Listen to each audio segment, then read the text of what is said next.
Bom, hoje nós vimos a apresentação de alguns projetos de lei que foram encaminhados para as comissões da Casa, né? A gente está aqui com a presença da vereadora professora Amanda, você que vê o boletim, né, o resumo depois nas redes sociais da TV Cidade. Então, hoje, na sessão dessa terça-feira, alguns projetos interessantes foram encaminhados, e aí se falou, os vereadores Raimundo Amorim, Diego Barbosa, de projeto que voltou ao plenário, porque na legislatura passada acabou não sendo analisado pelas comissões. E você também reforçou essa necessidade de uma celeridade maior aí das comissões a partir desse mandato, né? Maurício, a gente tem um regramento lá, né? A gente tem um regimento interno. Então, o artigo 134, ele obriga a mesa, assim que ela assume a gestão, que faça o arquivamento do que está em tramitação, respeitando somente aqueles que estão já em fase de relatoria. Então, o que a gente pediu lá, né, à presidência, é que ele apresentasse os que estão em fase de relatoria, até para que a gente tornasse o nosso trabalho mais eficiente, porque a gente está na casa ali, a gente não conhece o que está tramitando. A gente sabe o que tem promulgado, então a gente faz a pesquisa. Quando a gente vai apresentar um projeto, tanto eu quanto os demais colegas que estão novos na Câmara, a gente faz o seguinte, pelo menos eu posso falar por mim, acredito que a gente faça igual.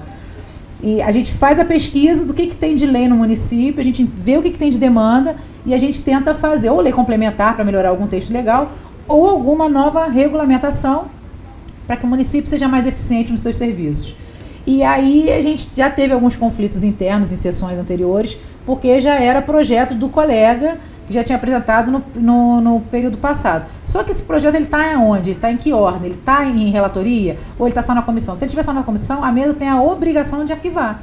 Se ele já está em fase de relatoria, está com o relator da comissão, aí a gente precisa respeitar e ele também pode pedir o desarquivamento do que foi arquivado. Então, precisa chamar o feito à ordem ali, como a gente solicitou hoje ao presidente, para que a gente torne mais eficiente o nosso trabalho lá e a gente possa oferecer para a nossa cidade as garantias e brigue pela aplicação desses direitos que a gente já tem no nosso município. Um projeto interessante foi apresentado, se não me engano, em parceria entre dois vereadores, o Caio Pfister e o Sandrinho, que é para garantir vaga ali para quem vai doar sangue no hemonúcleo, né? Porque realmente a pessoa já hoje, a gente perdeu aquele hábito do doador pelo tempo que o hemonúcleo ficou fechado. Sim. Tem que fazer campanhas de motivação. E hoje a pessoa na correria, às vezes ela vai lá, mas poxa, ela vai ter que parar o carro às vezes num lugar, pagar estacionamento para poder doar. Então, realmente, acho que foi muito interessante e a gente vai conferir aí até o que o Caio falou sobre essa iniciativa. Quero falar sobre a moção do vereador Sandrinho, junto comigo, para aquelas vagas do hemonúcleo. O hemonúcleo é muito importante. E não é só para Teresópolis, não. É para São José, é para Guapi, não é só para o município de Teresópolis. Ele vai para esses municípios vizinhos também. É muito importante que essa casa venha buscar essas vagas para quem for doador e também trabalhar pedindo doações, porque normalmente é só quando alguém da família ou amigo que realmente está precisando de sangue que a gente consegue levantar uma campanha. Mas eu acho que essa casa aqui tem que levantar uma campanha diária, que esse banco de sangue seja sempre cheio, porque agora no carnaval mesmo, não sei se todos aqui sabem, não faltou sangue para qualquer tipo de cirurgia, mas foi praticamente a conta. Então que nós viemos fazer campanha para poder ter mais doadores e manter esse banco de sangue ali sempre com reserva. Só reforçar aqui que não foi um projeto de lei, mas uma moção, né? Moção, os dois aí levaram esse tema. Parabéns aos vereadores pela iniciativa, porque a gente precisa realmente de atitudes como essa que vem beneficiar e óbvio que o Caio falou aí, muito bem colocado, de motivar, né, as pessoas a voltarem a doar, até pelo tempo que a gente ficou, infelizmente, sem o hemonúcleo. Sem o equipamento. Amanda, antes de falar de uma proposição sua, eu queria falar de uma outra polêmica rápida, porque afeta a minha região. O vereador Igor Faraco, ele cobrou sobre a situação do posto de saúde lá na Granja Florestal. Né? O Estado que está precisando da unidade em si, que é uma unidade alugada e que precisa de uma atenção. E aí o vereador Fidel Faria, líder na Câmara, ele falou que existem outras comunidades que precisam. Eu vou falar que o Igor Está de parabéns também por cobrar aí isso, e também a questão da geladeira para armazenamento das vacinas e medicamentos. E eu entendo o Fidel, como vereador da zona rural, ele olhar os problemas de lá também. Mas posso dizer, Fidel, ali está precisando sim, porque é uma região muito grande, que só tem crescido, ali tem indo vários prédios, vários condomínios, e a gente só tem aquele posto de saúde na Granja Florestal de forma precária. E não estou falando precário pelas pessoas que trabalham lá, pela estrutura. Né? Temos excelentes profissionais, colocar mais um médico, como o Igor pediu, também é fundamental, mas vamos ver um trechinho do que falou cada um. Gentileza, com o posto de saúde da Granja Florestal. Atualmente precisa de uma manutenção básica, pintura, troca de fechadura que está caindo, essas coisas, mas o mais importante é a ausência de médico. Lá só tem um médico atendendo e a gente pega toda aquela região. Ele só atende, eu acho que 2 vezes por semana, se eu não me engano.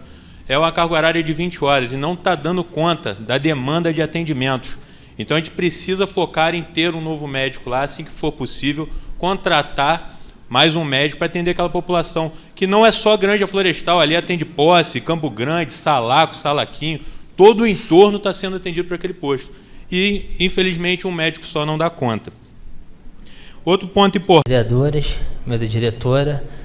Igor, a gente vou ver como é que está, se tem algum cronograma para a reforma do posto.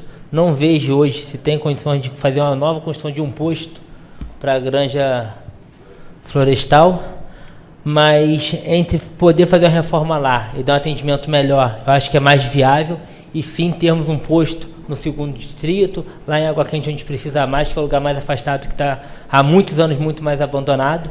Não que lá não precise, mas acho que uma boa reforma lá e essas melhorias lá, e com certeza 2 médicos, acho que lá seria para começar a sanar o problema. Como no interior, em Bom Sucesso, no posto, está só com um, tem dificuldade de contratar outro. Médico, a gente sabe que é um profissional, pela sua capacidade, que são profissionais que recebem um valor alto, e a gente tem um pouco de dificuldade, às vezes, para contratar, porque eles não se adequam um pouco no valor que a prefeitura, às vezes, quer pagar.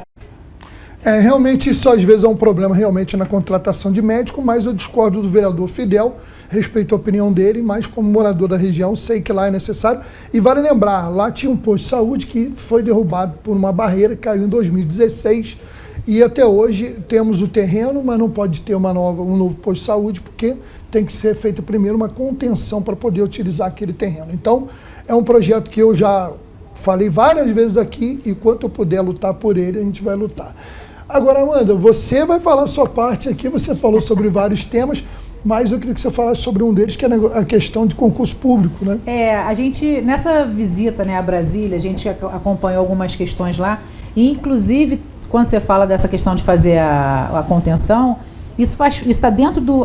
Nós no município, nós vamos receber mais de 40 milhões para fazer contenções em diversos espaços no município. Isso faz parte do PAC. Né, o PAC 4, que é o Programa de Aceleração do Crescimento que o governo federal subsidia determinados programas. Então, Teresópolis está nessa parte de seleção ainda desses programas, tem essa previsão. Então, a gente teve em Brasília, a gente verificou que a gente vai receber 2 unidades escolares, então vai ter uma ingestão de quase 20 milhões para a educação, para construir 2 prédios grandes, né? É uma creche para 150 alunos, uma escola de tempo integral para 450 alunos. E o que a gente destacou na Câmara é que, apesar da gente estar recebendo esses valores do governo federal, que são investimentos no município para o crescimento, para a gente ter mais atendimento nas unidades, captar mais matrículas e, consequentemente, mais recursos, a gente precisa de mão de obra. A gente pode fazer uma escola linda, maravilhosa, mas se a gente não tiver professor, se a gente não tiver pessoal de apoio e não tiver todo o corpo para aquilo ali funcionar, não adianta. Então, a gente precisa fazer concurso público nessa cidade. No dia 1º de janeiro, volto a repetir isso, vou repetir isso enquanto a gente não vê uma evolução sobre o tema. No dia 1º de janeiro, a gente teve uma ordem executiva do prefeito, que ele já montou a comissão para fazer os estudos de viabilidade do concurso público. A gente precisa caminhar com isso. Mesmo o município estando em estado de calamidade, isso é uma questão burocrática que demora. A gente precisa caminhar com isso, porque as pessoas precisam ter acesso ao serviço público de qualidade. E tem muita secretaria hoje, Maurício, que não tem mais servidor. Só vive de cargo em comissão, ou então o beneficiário do programa Operação Trabalho. E a gente precisa sustentar também a previdência própria do município. A gente tem muito servidor público que teme e deve temer mesmo, né, a continuidade da Tereprev. porque é o nosso fundo de previdência que ele é deficitário e ele não tem autonomia de funcionamento, ele não tem autonomia de arrecadação, tem que ter sempre suplementação da prefeitura para conseguir pagar folha. Então a gente precisa fazer com que essa engrenagem funcione. Né? A gente tem que prestar o serviço público, a gente tem que ter salário digno e a gente tem que ter uma previdência sadia para dar tranquilidade ao servidor público. Bom, hoje um boletim da Câmara diferente, com a participação aqui ao vivo da vereadora professora Amanda, que vai continuar com a gente. Você que vai assistir o boletim depois do nosso resumo, ela participou do programa na íntegra e a gente vai continuar. Mas encerramos por aqui o nosso resumo da sessão de hoje.